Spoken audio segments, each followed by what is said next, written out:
दुग्धं गीतामृतं महते वसुदेवसुतं देवं कंसचाणूरमर्दनं देवकी परमानन्दं कृष्णं वन्दे जगद्गुरुम्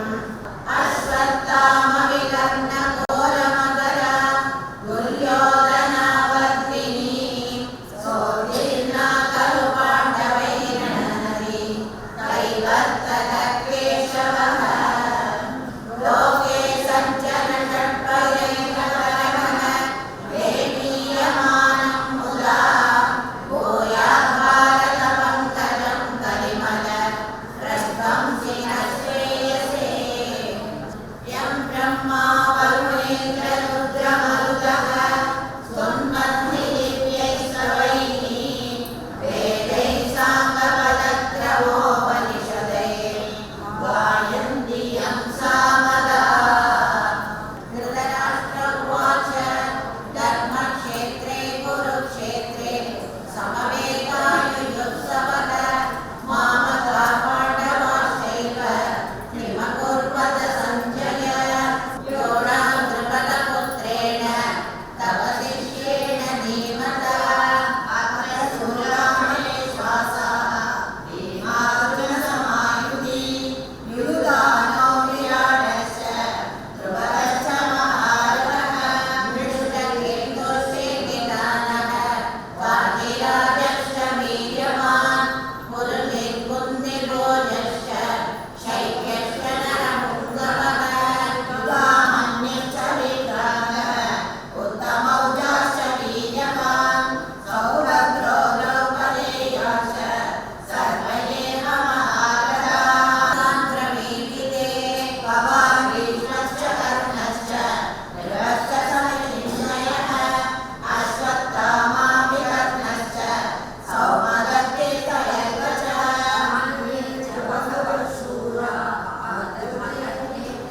नियमिताः नानाशस्त्रप्रहरणाः सर्वे युद्धविशारदाः अपर्याप्तं तदस्माकं फलं भीष्माभिरक्षितं पर्याप्तं विधमे तेषां फलं भीमाभिरक्षितम् अयनेषु च सर्वेषु यदा भागमवस्थिताः भीष्ममेवाभिरक्षन्तो भवन्तः सर्व एव हि तस्य सञ्जनयन् हर्षं गुरुवृद्धपितामहः सिंहनादं विरञ्जोच्चैः सङ्गं दद्मो प्रतापवान् ततः शङ्काश्च वेगश्च पणवानकगोमुखाः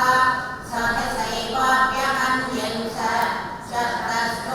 शस्तस्तुलोभवत् पदश्वेतेन ये शुंसे भवति स्यन्दनेस्यो माधवः पाण्डवश्चैव दिव्यौ शङ्कौ प्रदत्मतुः हर्षश्च परमेश्वासः शिखण्डी च महारथः दृष्टद्युम्नो विराटश्च सात्यकिश्चापराजितः नभश्च पृथिवीं चैव तुमुलो व्यनुनादयन् अतः व्यवस्थितान् च दातराष्ट्रान्तविद्वजः प्रवृत्ते शस्त्रसंवादे धनुरुद्यम्य पाण्डवः निशीदेशं तदा वाक्यम् इदमागमहीपते अर्जुन उवाच सेनयोरुभयोर्मध्ये रथं स्थापयमेच्युत यावदेवानिरीक्षेणं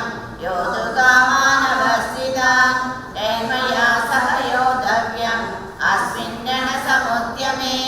भीष्मद्रोणप्रमुखतः सर्वेषां च महीक्षिताः उवाच पार्थ पश्यैतान् समवेदान् गुरूनिति तत्रा पश्य स्थितान् पार्थः पितृघ्नसपितामहान् आचार्यान् मातुलान् भ्रातॄन् पुत्रान् पौत्रासरीन् सदा ससरान् सुहृदश्चैव सेनयोरुभयोरपि तान् समीक्ष्य स कौन्तेयः सर्वान् बन्धूनवस्थितान् कृपया पर्याविष्टः विषीदन्निदमब्रवीन् अर्जुन उवाच दृष्ट्वेमं स्वजनं कृष्ण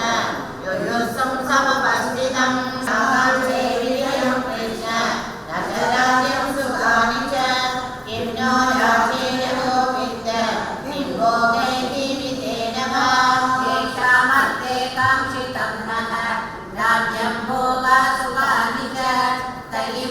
व्यवस्थिता युद्धे प्राणान् त्यक्त्वा धनानि च आचार्या पितरः पुत्राः तदेव च पितामहः मातुला ससुरा पौत्राः श्याला सम्बन्धिनस्तदा एतन्नहन्तुमिच्छामि न तोऽपि मधुसूदन अवित्रैलोक्यराज्यस्य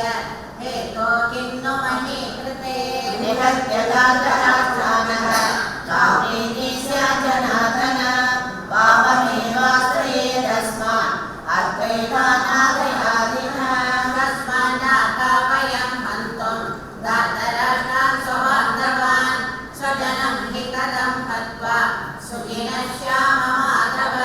यद्यवेदेन पश्यन्ति लोभो वहतेजसः कुलक्षयकृतं दोषं मित्रद्रोहे च पातकं कथं न ज्ञेयमस्माभिः पापादस्मान् निवर्तितुं कुलक्षयकृतं दोषं प्रपश्यद्भिर्जनार्दन कुलक्षये विनश्यन्ति कुलधर्माः सनातनाः धर्मे नष्टे कुलं कृष्ण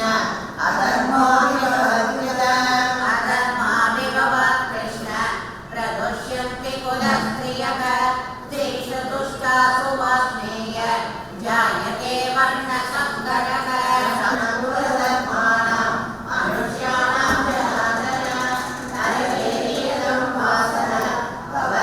भवतीकनुसुषुमान् अवपदमहत्भावं कर्तुं व्यवसिता वयं